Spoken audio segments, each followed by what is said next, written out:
I've been playing Star Wars Outlaws for the last week. Shout out to Ubisoft for hooking it up with a review code. It's probably the last one I'm gonna get from them after this video.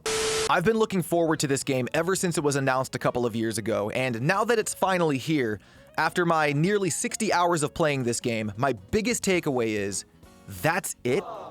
The best way I can sum it up is the exact same way I feel about Star Wars in general in the Disney era. Untapped potential and missed opportunities.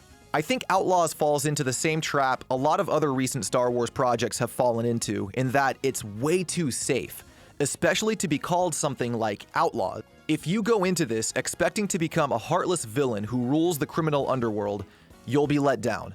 If you go into it expecting something like Grand Theft Auto in space, what with the open world and the wanted system and everything, again, you'll probably be let down. You can't even start fistfights with random civilians in this game. You really gotta leave your expectations at the door with Outlaws and take it for what it is. I certainly had some expectations going into it, and although there were some things that pleasantly surprised me, the overall experience felt very surface level. I was always looking for that big feature, the wow factor that would solidify this game as one of the greatest Star Wars games ever made, and it just never came. Outlaws is Ubisoft game development in its purest form. As wide as an ocean, as deep as a puddle. I've put 60 hours into it, so it's not terrible. It's at least holding my attention enough to where I'm willing to try to 100% it. And there really is a lot of content in the form of side quests and missions. The ability system, which is something I'll talk about later, is based on challenges and fetch quests, so if you want to max out your stats, the side content is encouraged. The main story is relatively short, although I took my sweet time with it, which is the ideal way to play, but you can easily breeze through the campaign in about 15 hours, 20 on higher difficulties, which is something I recommend doing. Anything less than challenging was laughably easy. The bots in this game have some of the dumbest AI I have ever seen in a video game, and we'll get more into it in a bit. We need to talk about Star Wars Outlaws, so here's what you can expect going into the game, completely spoiler-free, of course. This game is a really mixed bag in terms of its identity, and I get the feeling that even it doesn't really know what it's trying to be. It's a stealth game, but it's also an open-world exploration game, but it's also a casual shooter filled with puzzles and mini-games, and at the end of the day, it doesn't really do any of these things particularly well. The general gameplay loop is going to look like this.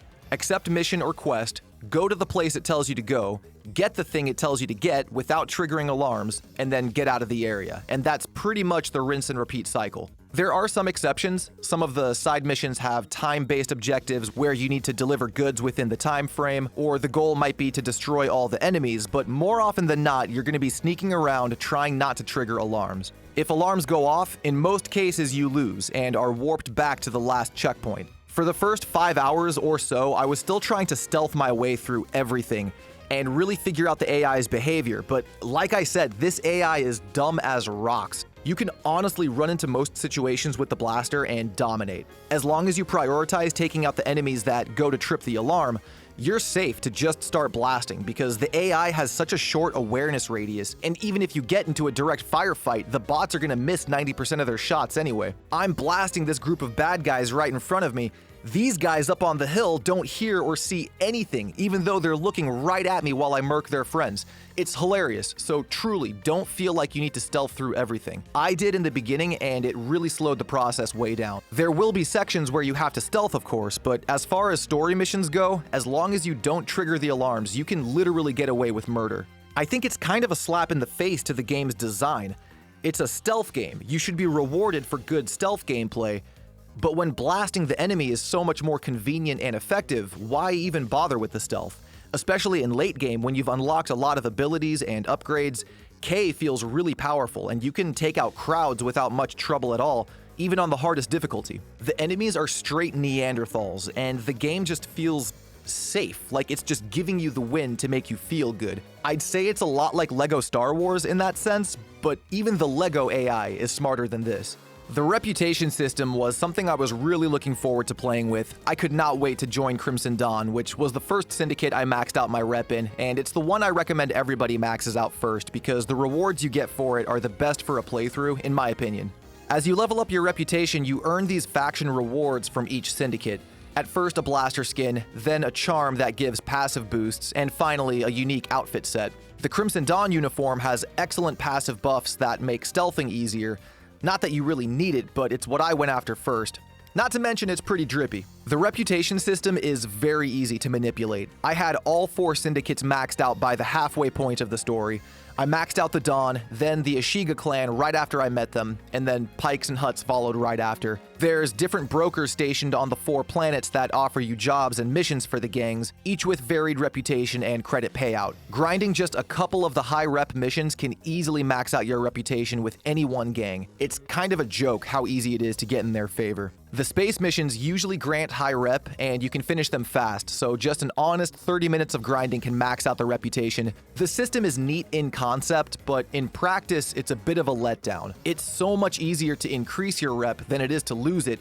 I'm over here lighting up Pike bases because I'm trying to get the lowest rep for a PlayStation trophy, but they still like me. I can't seem to piss them off enough. I think maxing out my rep with each gang so early actually made the game even easier, because I could just walk into each of their bases, take what I needed when I needed it, hardly had to do any sneaking around unless I was breaking into vaults. The grind for the rewards is fun though. I think all the faction rewards are good, and I do like picking up the different jobs and connecting with these gangs, and having 4 gangs to do is a decent chunk of content, but again, once you max out, that's pretty much it. So I mentioned abilities earlier, and this is one of the things I think the game gets right and does pretty well. Your abilities are tied to this expert system, where you meet different experts in the world and they, in a sense, teach you new skills. It's all challenge-based. For example, collect 10 pieces of a certain material, then go do a fetch quest to get a specific item, and then you can unlock a new skill. I like this twist on leveling up because it's more than just defeating enemies and gaining experience points. It's almost like you're taking steps to learn how to do the new ability, and once you've completed the steps, you've mastered your new skill. It feels like you're growing and gaining literal experience, not just some arbitrary number going up. The abilities are all really handy too. You can unlock new equipment like a smoke grenade, which pairs really well with the aforementioned Crimson Dawn outfit. You get bonus health, blaster upgrades, Sabacc cheats, better stats for nicks. It's a wide range of skills that feel worth the grind. I just wish more of them were available for the main story playthrough. That's probably my biggest criticism of this system, is that you don't meet a lot of the really consequential experts until way later in the campaign, at which point you don't really have much opportunity to use those new powerful skills. If we get to meet the experts a little earlier on, it would have been better, but as it is right now, it feels like we only get to unlock about half of our skills before the end game. You could take your time with the campaign and do all of this side stuff first, but I don't think most players will do that. I think the expert system itself is really good, it's just the pacing of it where I have an issue. I mentioned smoke grenades pairing well with the Dawn outfit. That's because of the customization system and its passive buffs. The system is pretty good when it comes to Kay herself, but very lackluster everywhere else. Kay gets 3 categories of cosmetics: a chest piece, a belt, and pants, and there's actually a good amount of options in each category. Most of the gear will grant you passive buffs and bonuses for wearing them, and the powerful gear have set bonuses that power you up even more for wearing the whole kit. For example, the Crimson Rain gear recharges your stun shot if an enemy is caught in your smoke grenade, and it resets the smoke if you stun shot someone. You can also swap out the appearance of said outfit, so let's say you want to keep those Crimson Dawn buffs, but you want to dress like Sabine instead. You can do that, which is nice for not limiting your options. Besides the outfits, Kay also gets these slots for charms, which give her even more passive boosts. You can just keep tacking on these buffs and make Kay pretty powerful by the end game. Nyx's customization, on the other hand, is just awful. He gets a single cosmetic that you can't even examine half the time because the game doesn't let you rotate any of these subjects in the menu, probably because it doesn't want you oogling Kay's butt because this is a DEI-infused game. I've been spoiled by Stellar Blade, but I digress. You can also customize the look of your speeder and the Trailblazer, and some of these options are alright, but again, I can't rotate the vehicles to examine them, and the lighting in the menu is just so bland looking that it actually kinda takes away from it. And really, you're just changing the colors of the hull, and in the case of the Trailblazer, you can give your engine different fuel colors. Just very surface level stuff, especially compared to the customization in Star Wars Squadrons. The Wanted system is another aspect I was really looking forward to that kind of let me down. Now, I can't lie, this game really made me hate the Empire. They are actually assholes in this game, and they will go out of their way to harass you, so in that way, the devs did a pretty good job at capturing what life under Imperial rule is probably like, but I always felt personally slighted by these guys, and it makes messing with them a lot of fun. Plus, when you're in late game and there's not much else to do, picking fights with random stormtroopers and outrunning them can be a pretty good time. Low wanted levels are really easy to get away from, and as long as you break the line of sight for a few minutes, they will abandon their search. You can also go to Imperial terminals in space or on the ground and clear your name, or you can bribe corrupt Imperial officers who can take care of it for a few hundred credits. Also, hyperspace completely loses the imps off your tail, so worst case scenario, you can make a jump to light speed. The part I was looking forward to most was the death troopers that we were told would be coming after us at the high levels, but this wasn't exactly what I imagined. They don't hunt you down as much as you go to them and complete this optional mission that will clear your name. It involves stealing a key card from this officer, using it to hack a terminal and get the imps off of you, and the death troopers are really just there to guard it and look good. They're a lot stronger than the average soldier, but they're still not that big a threat. Especially in late game, I was actually pretty let down by how non-threatening they were. As an open world experience, one thing the game does spectacularly is immersing you in this very small corner of the Star Wars galaxy. Open world and Star Wars go together like PB&J. Exploring every pocket of these maps is a treat, even if the majority of it is empty space. Cruising on my speeder in open world Tatooine blew me away. Seeing the banthas and the dewbacks on the wide open horizon, playing with the crate dragon in the Dune Sea, I did that for a good half hour. That was probably the most exhilarating part of this game. Talking to Tuskens and Jawas, Tatooine specifically was a nostalgia trip. Honestly, all 4 main planets we get to explore are visual feasts. The Savannah planet, Tashara, feels more or less like home base. It's the first major planet we get to, and it seems to have the most amount to do, so you'll be coming back here a lot. It's kinda got the same vibe as Kobo from Jedi Survivor. Kijimi is a nice wintry haven. I just wish it were bigger. The only area we get to explore is the main city streets, and compared to the other planets, it's way smaller. The city feels big with all the alleyways and the turns, but I just wish we could see more of the planet itself. Akiva was the one I was looking forward to most since we didn't see any of it from the trailers. It's a beautiful, lush green planet complete with thunderstorms and wildlife. There's monkey lizards everywhere. I'm glad they didn't show much of it because it still feels pretty novel while I'm on it, and I do like the jungle vibe. The detail in the worlds really is something. Each planet has a clear day and night cycle. The environments feel lived in with plenty of people, tons of detail. It's just a good vibe being in the world. Most of my fun in this game came from just existing and exploring in the Star Wars universe because that's something that I haven't really been able to do lately. Survivor was probably the last thing that made me feel that. You can speed around on all these planets except Kijimi, and Akiva especially really constrains you to the roads since it's so overgrown with trees. Tatooine and Tashara are very open though, and there's tons of places to explore. Now, one of my favorite new features in Outlaws is Sabacc, the in-universe card game that we see played in the Solo movie. There's a couple of mini-games that you can play, but as a TCG player myself, Sabacc especially was fun. There's cheats that you can unlock, and you can find collectibles called shift cards that grant you some bonuses in the game.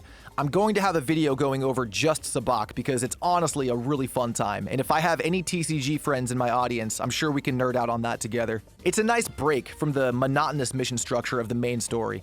Not gonna lie, there were times when I saw a Sabacc table on the map and went, thank God, let's go play some cards. The other mini-games are little arcade machines found in various spots, like cantinas. They're fun retro games that evoke 80s arcades, and there's a trophy for getting a high score. Their presence is definitely appreciated, but it's almost like gameception. It's like saying, I'm gonna play Outlaws so that I can actually play Sabacc. Imagine if Ubisoft allowed competitive online Sabacc. I would love to go head-to-head with you guys at the tables. There's a bunch of other features I still haven't touched on, like upgrading your blaster modules, collecting materials to craft better parts for your ship and speeder, open world exploration in space, your best buddy Nyx, fast travel. This game really has the bare essentials an open world adventure title needs, but not a whole lot beyond that, and I don't think it will meet a lot of player expectations for a game of this caliber. I think Outlaws is really fighting an uphill battle with all the controversy surrounding it. The gameplay we were shown leading up to release looked unpolished, clay-like facial animations, and PS2 quality explosions. I think $130 for the Ultimate Edition is way too much money. Especially after having played the Jabba's Gambit mission and seeing what that's all about, it is definitely not worth the additional $40. The pricing for this game should have been way more lenient. I think for the full experience, plus the Battle Pass and post-launch content, a $70 price tag is very reasonable. Sell the base game for $60, sell the DLC for an extra $10. I think they would attract a lot more customers and word of mouth would be more positive.